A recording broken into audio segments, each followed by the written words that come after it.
Hey, Greg. I remember it so you don't have to. Stop it, this sounds totally ridiculous. A singing rooster dresses up like Elvis. Stop! Well, if you can't even make it that far, then you're gonna have a real hard time with Don Bluth's strangest of animated creations. And that's saying a lot. Rockadoodle? Director Don Bluth was by far one Yeah, of the Don greatest Bluth is great. gods who ever lived. In the 80s. In the 90s, I think he left his brain at the Food Bar convention because he turned out some very strange, very mediocre material. The good stuff seemed to end with All Dogs Go to Heaven, and the bad stuff seemed to begin with Rockadoodle. It's strange, it's nonsensical, it's kind of like a bedtime story if read by Andy Warhol. So, why is this movie such a mother-clucking mess? Take a look and decide for yourself. The film begins in outer space as a narrator's voice comes in to fatally attempt to tell the story. Once upon a time, the sun came up. Imagine for a moment if instead of rising up like this, she took a look around and decided to go back to sleep. Let me tell you all about it. And let me warn you, I've been drinking extensively.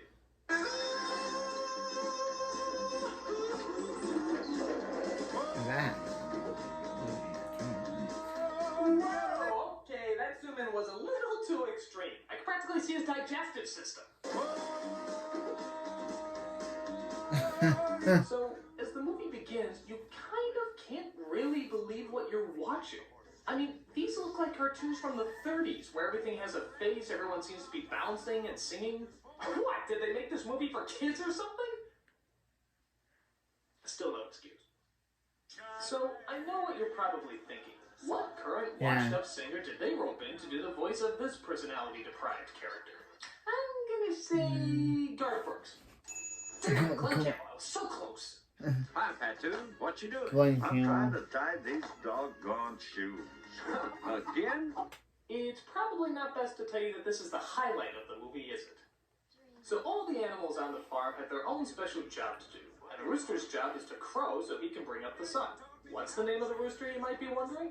Well, I'm sure it's something cutesy like Clucky or Feathers or Chanticleer. Yeah. Okay, so they live on a very pretentious farm. What do you want from me? But one morning, Chanticleer forgets to crow, and yet the sun still comes up. So the animals reject Chanticleer and toss him out of the farm, which makes things very happy for the villain, simply known as the Grand Duke of Owls. Who's that, Mom? What the hell? Oh, it's a live-action I guess film the now. story was just a book a mother was reading to her kid. Fair enough. His name is Edwin. Of course, he didn't look quite like this when I first met Well, him. now, wait a minute. Who's telling the story? Yeah. The narrator or the movie? Yeah. That's a really bad sign when you have two people fighting over who's narrating the movie. That's just like And so that's the just little like boy an looked Ever out After of his High. window, and then another narrator stepped in to tell the story. Hey, who's telling the story anyway? Well, I thought I was. You couldn't read your way out of an alphabet book. Hey, them's fighting words. Come over here, you meat sack. So it turns out the little boy is named Edwin, and he's concerned because the rain is picking up and flooding the farm that his parents work on. I want to help. Well, then pray for the rain to stop, and that will help. I'm not asking God for anything. He still owes me an Xbox. So the parents go outside as apparently the farm is being attacked by the biggest storm of the century. Drive the truck, she'll be okay! Hurry! Hurry! It's coming! It's headed right for us! A Twister. We did that last time. We did that in the last reaction. That's Christmas, you moron! Santa Claus only comes at Christmas! No, he was calling Chanticleer for help, even though he's just a fictional character in a book. But that doesn't stop the Duke of Owls from breaking the laws of reality, as he crashes into the house to intimidate our little hero. Dion, I've gone and spoiled the surprise. Overstaying at it. Oh no, tell me that owl isn't voiced by Christopher Plummer. The Duke Oh no. is going to eat you. Oh god, what some people will do for a paycheck. Yeah. He could have thought this was a good movie, nobody could have. He must have been under contract or something, that's the only excuse. In fact, I can just imagine him trying to sneak away from this movie. I hear they're going to announce the casting for the villain today. By the time you make the announcement, we'll be over the border. Trouble with your car, Mr. Plummer? Yes, as a matter of fact, we couldn't get it started. Surely you've heard that the studio wants you to provide the voice for the owl in their latest family romp, Rockadoodle? I'm afraid that's going to be quite impossible. Now, Mr. Plummer, surely you don't think you can defend yourself against the awesome power of studio-funded lawyers. No man has ever survived their verbal slaughter. So, I take it you'll change your mind about the role? You can defend yourself against the awesome power of studio-funded lawyers. No man has ever survived their verbal slaughter. So, I take it you'll change your mind about the role? Yes. Excellent. My men will escort you to the recording studio. No escort will be necessary. I insist. We wouldn't want you to get lost on your way over, would we? No. Now, if you'll excuse me, I'm off to get a pagoda for good burger. Okay, A thanks. pagoda So the for Duke of good Owls, burger. our little hero, explains his evil plan. But you see, we creatures of the night have worked very hard to make absolutely sure that bird does not return. And besides, I positively loathe. My God, are you still talking? Yeah. So the owl turns him into a kitten because he claims they're easier to kill, but I think it's because they're easier to draw, as he turns the rest of the room into a fully animated backdrop. I guess owls see better in watercolors. But then the animals from the book also come in to save little Edwin. As it turns out, the only thing that can scare the Duke away is light. Oh, they must have that bright light syndrome that the gremlins had. Jesus! I'm a bully! What? Did he say? I'm a bully! Kid, you're a little too young to Yeah. know that word. Yeah. I'm an adult, and I'm still not exactly sure No. what it means. Nor do I What? wish to find out. He's a So a bunch what? of other animals come in to tell him that they're also looking for Santa. Why? Because it You turns said out he's his a crow cat. did bring You the should have sun. said that. You Thus, should have said he he's a came back cat. for the sun to return. It's a We cat. got a It's a lunch, cat. and That's a what you just said. Will you forgive us? Come home and raise the sun! But if that's the case, why did it rise without him that one time? Oh, shit, Grandpa. What? He doesn't come back in the fall. The sun won't ever shine again. Hello? Why did it rise without him that one time? The story's true. You all laughed at him and he went away. Why did it rise without him that one time? You're right, son. We done wrong, and that's why we're searching for the city. Why did it rise up? You know what? Fine, forget it. I'm gonna make up my own reason. God got bored and wanted to fuck around with the rooster, so he played yo-yo with the sun. There, I'm happy. Let's see how else they're gonna confuse me. So the gang all decides to go to the city because apparently there's a city right across from the farm to find Chanticleer. Meanwhile, we see the Duke acting as the Phantom of the Owl Pro as he tells his henchmen to find the cat and kill it. Actually, no, I tell a lie. He doesn't talk about it. He sings about it. Of course he does. Of course he does. The sun, never trio. Wow! Wow! I can literally tell from the first lyric that this song is gonna suck. That's incredible. You have to try in order to be that bad. We hate the sun from head to toe. Never let him grow. So the animals float down the river as they encounter many horrible, disastrous obstacles in their way. Like... Giant tree! 100 feet My God! We'll hit that eventually! So the henchmen find the animals and try to attack them. But Edmund sticks to his guns by doing what he knows best. Shouting the words, "Oh no." Oh no!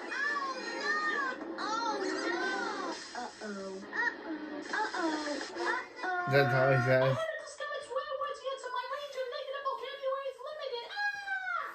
So the animals escape and finally make it to the city. The owls have returned to tell the Duke the bad news. You imbecile! That's not an adequate pipe. Oh yes, I forgot to mention that the Duke's breath contains magical powers. You know what this is? This is the animated version of Mad Libs. It makes just about as much sense. So our main hero gets turned into an animal. Cat! Okay, he's transformed by the villains. Now, breath! Breath, alright. They have to travel to the city to find an animal. Rooster! Rooster, okay. Who makes the sun rise by verb? Singing! Singing, yes! Wow, doesn't that sound ridiculous? Imagine they made a movie based on that nonsense. They did. It's called Rock That'd be Studio. stupid. But they did. It's called the city Rock. for Chanticleer Chanticleer, which is also populated by animals. Well, now how does that make sense? I mean, do the parents, when they need farming supplies, just drive to the city filled with cartoon animals? Well, thank you, Mr. Pig. This frying pan will really help us out when we're cooking up some bacon. That note, how about them bears? The team, not the people that own the hardware store down the street. There's also this weird running joke about how the dog doesn't know how to tie his shoes. No, Pikachu, that's not how it goes. For the 100th time, it's over, around, under, and through. No, kid, that's not how you act for the 100th time. Emote, connect, and be credible. Finally, they find Chanticleer, as he now makes his living as a world-famous Rooster Elvis impersonator. Isn't there all these characters that are like sports teams' mascot rejects? Well, you're the #1 chicken, this is chicken coop. But one character named Goldie looks on Chanticleer's fame and can't help but feel a tad jealous. Oh, Goldie, would you not bother me with this right now? You gotta go on in 2 minutes. Claire's fame and can't help but feel a tad jealous. Oh, Goldie, would you not bother me with this right now? You gotta go on in 2 minutes. But I'm too good for the chorus. What's he got that I ain't got? Well, a penis for starters. Ooh, So what? the king tries to talk to Chanticleer, but is pushed aside by a team of bodyguards. Bounce you all over the place. Bounce, bounce, bounce. You know, good Bounce, God, you can bounce, make a song bounce. about any of it, can't you? I'm talking, I'm drinking my coffee, and then I'm going to sleep. Meanwhile, back at the farm, the flood's getting worse as Edwin calls up to see how the pig, rabbit, and mouse are doing. This is a strange world of randomness, isn't it? Aha! I'm going to waste all their minutes. What about my family? Are they alright? Your family, they left this movie hours ago. They know a speaker when they see one. But the number you have dialed is no longer in service. Oh no. God, just by the way they're walking, I can tell they're going to sing. Yeah. Okay, no song that begins with the lyric Tweedledee is going to be good. Go Yeah. back and try again. So they try to get a note to Chanticleer, this time disguising themselves as penguins so they don't get spotted. Hey, what are you doing, little fella? Something I learned in school. Something I learned in school. So they get the note to Chanticleer, but is distracted by the love of his feathery life. I can't blame the actors. He was just a kid. I can't blame him for not having very good Hey, look at dialogue. that, she kissed him on the pecker. What? Next scene. So Goldie seduces Chanticleer as they make sweet, horribly written music together. Love has said hello. You don't know what that means. What? Really means to me. Oh, I think we've lost them. What do you mean? I love the fact that a song is so bad that Yeah. even the movie is trying to ignore it. It's like they're ashamed that they made a musical. What are they saying? Yeah. So the gang is captured by the Battletoads here and tied up in one of the trailers. Haha! Take that, Grill! But one of the owl henchmen still wants to destroy them as he breaks into the trailer and...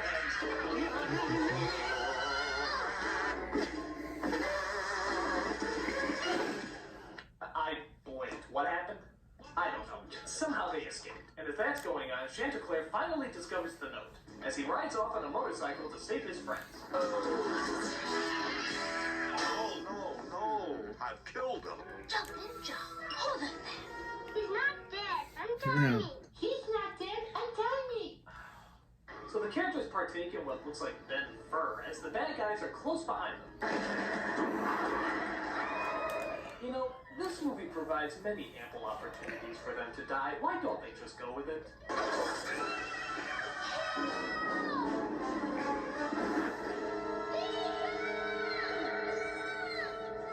Of course, if you're afraid cat.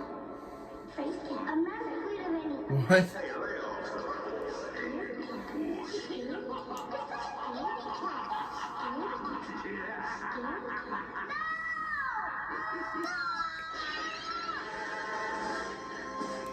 What the hell was that? Yeah.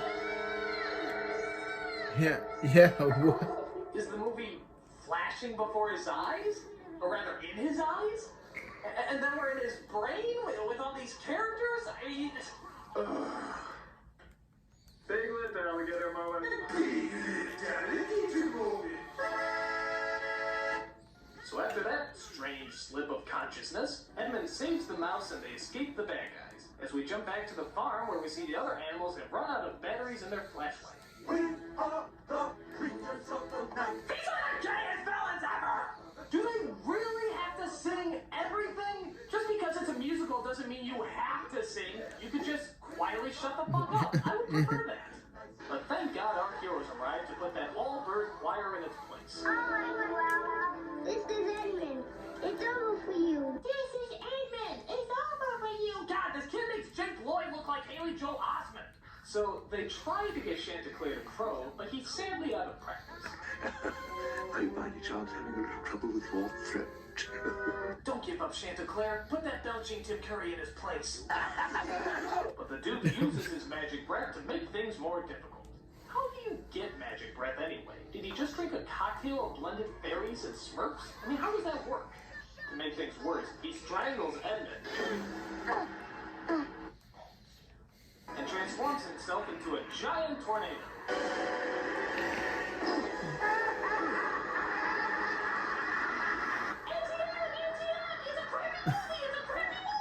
But Chanticleer finally gets his voice back and crows like he's never crowed before. God hears you, Chanticleer. I didn't need to put the rotation of the planets out of order. I was just fucking with you. And for some reason, the sun transforms the evil Duke of Owls into Cartman. Cartman. That's you guys. I'm going home. I'm going home. No. Screw this movie. I'm going home. So, what directionless fairy tale would be complete without the ultimate cliche? Edmund turns into a real boy. He was a little boy. He was such a bad actor, I couldn't tell.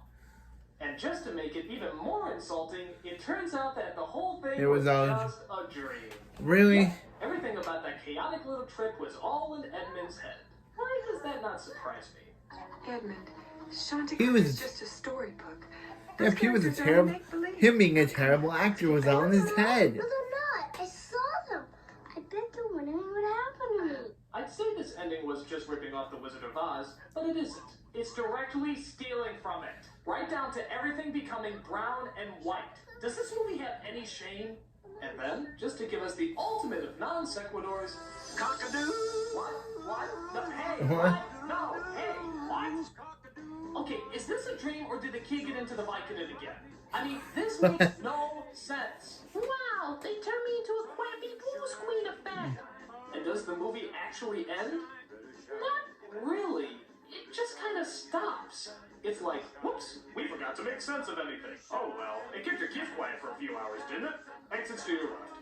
This was weird. It was just weird. It wasn't good, it wasn't bad. Well, okay, it was bad, but it was mostly Everyone kind of reminds me of Dylan or Cole Sprouse. And that is very rarely a good sign. And I don't know about you, but quite frankly, I'm getting praise. The hell out of here! You are good at this game. I'm a nostalgia critic, I remember it, so you don't have to.